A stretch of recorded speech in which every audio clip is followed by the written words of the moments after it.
Olá pessoal, tudo bem? Na aula de hoje nós vamos tratar de dois assuntos, Primeira Guerra Mundial e Revolução Russa.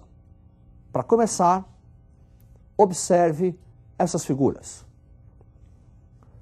Cavour, unificação italiana, Bismarck, unificação alemã. O processo de unificação da Itália e da Alemanha está relacionado com a Primeira Guerra Mundial ao desenvolver o nacionalismo e acentuar a rivalidade econômica na Europa. Preste atenção no quadro. Unificações no século XIX. Na Itália, o líder foi Cavour e vai transformar a Itália numa monarquia parlamentar. 1870, nascimento do Estado italiano. Na Alemanha, Otto von Bismarck, unificação alemã e a proclamação do Segundo Reich, Segundo Império, 1871. As unificações italiana e alemã, além do desenvolvimento do nacionalismo, provocam também um desequilíbrio político europeu. O desenvolvimento industrial e econômico alemão e italiano contribuem para aumentar as rivalidades econômicas que já existiam na Europa. Observe as consequências desta unificação, observando o quadro. Unificações responsáveis pelo desenvolvimento da rivalidade anglo-alemã entre Inglaterra e Alemanha e o desenvolvimento do revanchismo francês. Rivalidade inglesa e alemã, porque após a unificação, o principal concorrente industrial e econômico da Inglaterra será a Alemanha. Revanchismo francês, porque a unificação alemã ocorreu após a Guerra Franco-Prussiana, uma guerra entre França e Alemanha, vencida pela Alemanha. A Alemanha impôs um Tratado de Frankfurt, e por esse tratado, uma região francesa, a Alsácia-Lorena, é entregue à Alemanha como indenização. Essa região era riquíssima em minérios de ferro.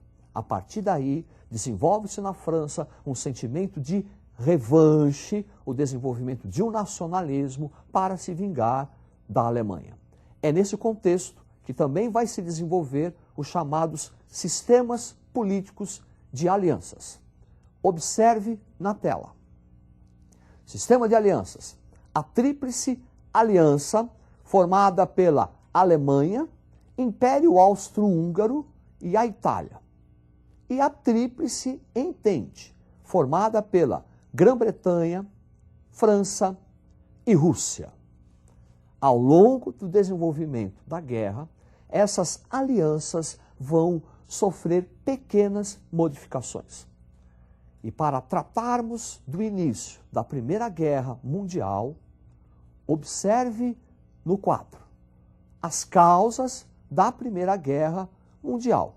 O imperialismo, a ação das nações capitalistas em busca de mercados fornecedores e consumidores, as rivalidades econômicas por conta da busca de mercados consumidores, principalmente rivalidade entre Alemanha e Inglaterra, o revanchismo francês após a Guerra Franco-Prussiana, sistema de alianças, pan-eslavismo russo. Pan-eslavismo russo significava a ideia que a Rússia tinha de unir todos os povos de língua eslava sob a sua tutela para conter o avanço, a expansão do Império Austro-Húngaro. E a principal região onde a Rússia vai patrocinar o seu pan-eslavismo será a Sérvia. Voltando ao quadro, pan-eslavismo russo e a causa imediata da Primeira Guerra Mundial, o assassinato do arquiduque austríaco Francisco Ferdinando. A partir daí, inicia-se a Primeira Guerra Mundial. E quando começa a Primeira Guerra Mundial, e quando há o seu desenrolar, o sistema de alianças formado antes da Primeira Guerra vai sofrer alguma alteração. Observe no mapa. Quando ocorre a Primeira Guerra, A Tríplice Aliança passa a ser Alemanha, Império Austro-Húngaro e Império Otomano. A Itália sai da Tríplice Aliança e, no seu lugar, Império Otomano. E a Tríplice Entente passa a ser formado pela Grã-Bretanha, França e Rússia, com o apoio da Itália. Essa mudança de lado italiana é porque os países da Tríplice Entente conseguiram convencer os italianos a mudarem de lado em troca de concessões territoriais. Com o desenrolar da Primeira Guerra, podemos identificar três fases, três momentos bem distintos. Observe na tela. Primeira fase, 1914, é uma guerra de movimento, movimentação das tropas, adoção do chamado Plano Schlieffen, que é um ataque alemão à França através da Bélgica, invasão da Bélgica e depois invasão da França. Paris só não foi conquistada graças à Batalha do Marne, onde os franceses detiveram os alemães. Um segundo momento, segunda fase, que é a marca registrada da Primeira Guerra Mundial, 14-17. Observe no quadro.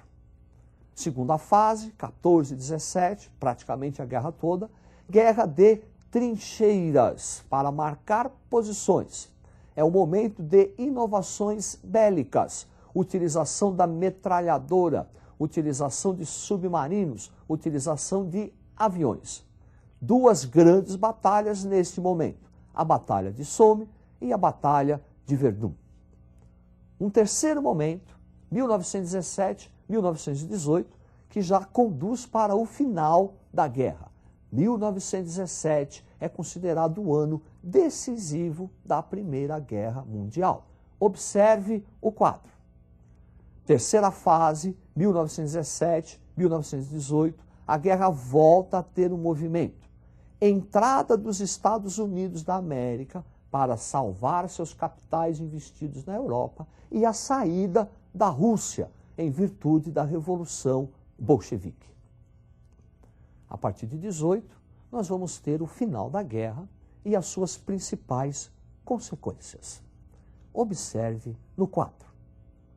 Final da guerra, os 14 pontos de Wilson, que podemos destacar a criação de uma Liga das Nações para garantir a paz mundial e a liberdade comercial. O Tratado de Versalhes, imposto à Alemanha, e a criação de novos territórios. Esse Tratado de Versalhes vai provocar o desenvolvimento do nacionalismo alemão. É um tratado muito duro, muito severo, e que contribui para o desenvolvimento do nacionalismo e um sentimento de revanchismo alemão, já uma causa da Segunda Guerra Mundial. E novos territórios. Observe como ficou o mapa da Europa após a Primeira Guerra Mundial. Observe. Aí estão os principais países que surgiram: Estônia, Letônia, Lituânia, Polônia, Tchecoslováquia, Hungria e Iugoslávia. Perceba que é uma espécie de corredor separando a Europa Ocidental da União Soviética. União Soviética não é mais Rússia. Vamos tratar agora do processo de Revolução Russa e o desenvolvimento e o surgimento do primeiro Estado socialista da história. Preste atenção no quadro. Causas da Revolução Russa. Processo de industrialização da Rússia, século XIX, modernização. Desenvolvimento de oposição ao czarismo, czar é o imperador russo. Os sovietes, que significa um conselho de trabalhadores, que será o principal referencial de oposição ao czar. A Revolução de 1905 e a Primeira Guerra Mundial. A revolta de 1905 é em decorrência da derrota russa para o Japão. Com essa guerra, aumenta o processo inflacionário, aumenta o desemprego, aumenta manifestação contra o czar. Manifestação duramente reprimida. O episódio conhecido como Domingo Sangrento. E a permanência da Rússia na Primeira Guerra só tende a aumentar essa crise econômica.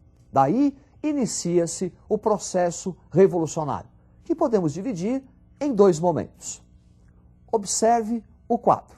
Primeiro momento, fevereiro de 1917, é uma fase moderada, a liderança Kerensky, é um momento onde há abdicação do czar, uma nova constituição de caráter liberal burguês. Porém, continuidade da Rússia na Primeira Guerra Mundial. Esta continuidade da Rússia mantém a miséria, mantém a fome, mantém um processo inflacionário na Rússia, na União Soviética. E é nesse contexto que Vladimir Lenin, líder dos bolcheviques, vai iniciar o segundo processo revolucionário. Preste atenção na gravura. Vladimir Lenin, que formulou as famosas teses de Abril: paz, terra e pão, todo o poder aos sovietes. A partir daí, segundo momento da Revolução, outubro de 1917. Observe o quadro. Outubro de 17 já é uma fase radical com medidas socialistas. As primeiras medidas socialistas: reforma agrária, estatização da economia, nacionalização dos bens e saída imediata da Rússia da guerra. Voltando ao quadro, saída da Rússia, da União Soviética, da Primeira Guerra Mundial e início da Guerra Civil. A economia russa, que já estava em crise, com a Guerra Civil, a tendência é aumentar esta crise.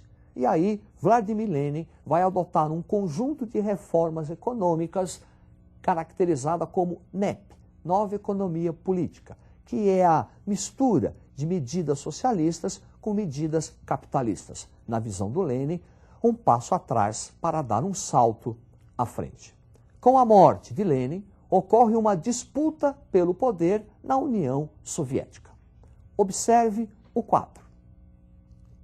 De um lado, Trotsky, que vai defender a chamada Revolução Permanente, o que significa exportar a Revolução Socialista da União Soviética para a Europa.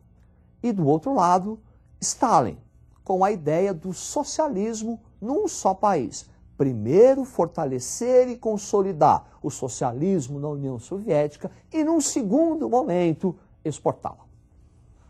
A vitória vai caber a Iosif Stalin, que a partir da sua chegada ao poder, ele vai burocratizar e vai transformar completamente esse socialismo defendido e pregado por Vladimir Lenin. A partir de Stalin, o comunismo passa a se transformar num regime totalitário de esquerda, que numa próxima aula nós veremos. Na aula de hoje, tratamos da Primeira Guerra Mundial e da Revolução Russa, responsável pela criação do primeiro Estado socialista da história. Preste atenção, estude e até a próxima.